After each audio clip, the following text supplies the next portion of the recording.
जी, अरुण राजभर कह रहे हैं कि विधानसभा चुनाव लोकसभा चुनावों की तर्ज पर नहीं होते, और ये सच भी है।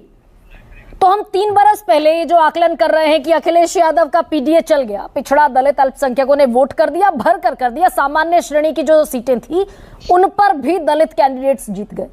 इसके आधार पर उत्तर प्रदेश की तस्वीर देखी जा सकती है क्या?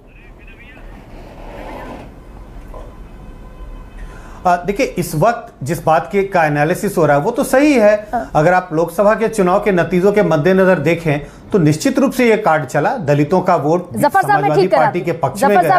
समाजवादी पार्टी या इंडिया गठबंधन कह ले तो समाजवादी तो अगर आप दलितों की बात करें, अल्पसंख्यकों की बात करें, ओबीसी की बात करें, तो बड़ा शिफ्ट बीजेपी के तरफ से समाजवादी पार्टी कांग्रेस गठबंधन के पक्ष में गया। अब सवाल यह है कि इसका अनुमान लगाना कि यही शिफ्ट 2027 में भी होगा, मुझे लगता है बेईमानी होगी, क्योंकि भी तो ऐसे कोई संकेत नहीं मिलते। लेकिन मैं ये भी कहूंगा ऐसे भी कोई संकेत नहीं मिल रहे कि अब इनका झुकाव लोकसभा में तो इनके पक्ष में था, लेकिन अब धीरे धीरे जैसे जैसे समय बदलेगा इनका झुकाव फिर बीजेपी की तरफ जाने लगेगा। ना इसके संकेत मिलते हैं, न ये संकेत मिलते हैं कि 27 तक ये बरकरार रहेगा। मुझे लगता है कुछ हद तक जो 10 विधानसभा के उपचुनाव की चर्चा हो रही है उसमें कुछ संकेत मिलेंगे। वो भी एक तरह से प्रमाण नहीं होगा, क्योंकि 2019 के लोकसभा चुनाव के पहले 2019 के बड़े लोकसभा चुनाव के पहले यूपी में 3 लोकसभा के उपचुनाव हुए थे और तीनों में बीजेपी की हार हो गई थी। लेकिन उसके बाद 2019 के चुनाव में बीजेपी ने बड़ी जीत हासिल की। तो विधानसभा या लोकसभा के उपचुनाव के नतीजों से जो आम चुनाव होंगे उसके निष्कर्ष पे तो नहीं पहुंच सकते, लेकिन कुछ संकेत जरूर मिलते हैं। हाँ। अच्छा संजय जी, बीएसपी कितना बड़ा फैक्टर होगा? क्या हम ये मान लें कि जितना इनएक्टिव मोड में मायावती ने 2024 लड़ा, उतने इनएक्टिव मोड में वो 27 भी लड़ेंगी? ये गलत होगा क्या, ये प्रीअजम्पशन? देखिए, गलत और सही तो नहीं मैं कह सकता, लेकिन हाँ ये जरूर है कि अगर आप 2 चुनावों को देख लें, 2024 का लोकसभा चुनाव और इसके पहले का विधानसभा चुनाव, दोनों चुनाव में यही देखने को मिला कि बीएसपी मायावती की पार्टी लगभग इनएक्टिव थी। कैंडिडेट उम्मीदवार तो उन्होंने उतार दिए, और हम सबको पता है विधानसभा के चुनाव में 1 सीट और लोकसभा के चुनाव में 1 भी सीट नहीं। वोट के प्रतिशत के हिसाब से देखें तो लगभग उतना ही। लोकसभा में 11% वोट है और विधानसभा में लगभग 13% वोट था। 2 चुनाव को अगर आप देखें तो ट्रेंड कुछ बताता है कि अगर एक पार्टी जो इतनी बड़ी पार्टी थी, एक समय सत्ता में थी, यूपी में मायावती मुख्यमंत्री थी, और उसके बाद पार्टी इस तरह का प्रदर्शन कर रही है, सिर्फ प्रदर्शन ही नहीं, चुनाव जिस तरह से लड़ा जा रहा है ऐसा लगता है कि बिल्कुल इनएक्टिव है। तो इसकी उम्मीद की जा सकती है कि 27 में भी कोई बड़ा परिवर्तन देखने को नहीं मिलेगा। और चंद्रशेखर आजाद कितना बड़ा फैक्टर होंगे संजय जी? लगाना हो तो मुझे लग रहा है कि बीएसपी इसी तरह का चुनाव लड़ने वाली है। अच्छा ठीक है। और चंद्रशेखर आजाद क्या वो विकल्प के तरह 3 बरस बाद दिखेंगे क्या? और क्या चंद्रशेखर आजाद का इंडिया ब्लॉक में आना या ना आना, इस पर भी 27 के चुनावों का नतीजा तय होगा? मुझे नहीं लगता कि उनका इंडिया ब्लॉक में आना या ना आना 2027 के पूरे चुनाव पे असर डालेगा। लेकिन यह जरूर है कि जिस तरह से उन्हें एक इंडिपेंडेंट निर्दलीय उम्मीदवार के रूप में लोकसभा में जीत हासिल की है, तो दलितों में कम से कम जो युवा दलित वर्ग है वो उनको एक लीडर के रूप में देखना शुरू कर दिया है। लेकिन अभी ये शुरुआत है, ये कह नहीं सकते कि बिल्कुल 2027 आते आते तक वो एक बड़े दलित नेता के रूप में उभर जाएंगे। लेकिन हाँ, निश्चित रूप से वो जो कहते हैं वो अपवर्ड मोड पर है, मतलब उनकी पहचान बढ़ रही है। और ऐसे संकेत नहीं मिलते कि अच्छा लोकसभा तो जीत लिया लेकिन विधानसभा चुनाव में कोई अट्रैक्शन नहीं होगा। मुझे लगता है दलितों के एक उभरते हुए नेता हैं, एक बड़े चेहरे के रूप में, दलितों के नेता के रूप में वो यूपी में उभरने वाले हैं। और संजय जी, एक और सवाल ये कि जो वोट शिफ्ट हुआ 14 में और 19 में, 84 एससी की सीटें हैं, अनुसूचित जाति की, 84 में से 46 सीटें बीजेपी ने जीती। इस बार घटकर रह गई 31 सीटें, if I am not wrong. ये जो वोट बैंक शिफ्ट हुआ दूसरी तरफ, ये इतना इमीडिएट आता हुआ दिखेगा भारतीय जनता पार्टी के पास? नहीं, जैसे कहते हैं स्विच ऑफ और ऑन तो नहीं होता है कि आपने स्विच बंद कर दिया अंधकार हो गया और स्विच ऑन कर दिया तो उजाला हो गया। एक प्रोसेस है।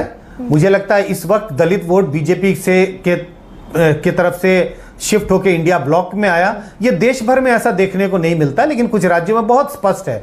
यूपी की बात करें, बिहार की बात करें, कुछ ऐसे राज्य हैं जहां पर आपको ये मूवमेंट नहीं दिखाई पड़ेगा। मध्य प्रदेश में ऐसा नहीं दिखाई पड़ेगा, छत्तीसगढ़ में नहीं दिखाई पड़ेगा। लेकिन जिन राज्यों में बीजेपी का दलित वोट शिफ्ट होकर के इंडिया ब्लॉक की तरफ चला गया है, उसका तुरंत वापस आना, अगले 1 साल 1.5 साल में वापस आना, उसकी गुंजाइश इस वक्त कम दिखाई पड़ती है। पार्टियों को प्रयास करना पड़ेगा, तो बीजेपी को प्रयास करना पड़ेगा। जफर साहब, वो उसी प्रयास का नतीजा, कौशल किशोर, ठीक है सर, जफर साहब, कौशल किशोर, जो डीपीए एक अपना नैरेटिव गढ़ने की बीजेपी कोशिश कर रही है, दलित, पिछड़ा और अगड़ा, वहां पर अल्पसंख्यक नहीं है, वो इसी पीडीए का जवाब देने की कोशिश है क्या? यानी कि 27 की तैयारी अगर इधर से शुरू है तो आपको भी अपने डेंट का अंदाजा है?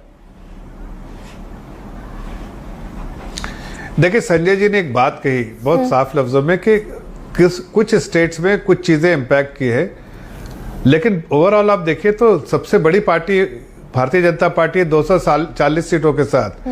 एक पार्टी जिसने 240 सीटें, बहुमत से थोड़ी सीट कम, और जो बाकी सारी पार्टियां सब पार्टियां मिल के भी इंडी ब्लॉक एक साथ मिलकर भी उस एक पार्टी से कम सीटें लेकर आए हैं, उनके बारे में इतना चर्चा करना मेरे ख्याल से बेवकूफी होगी।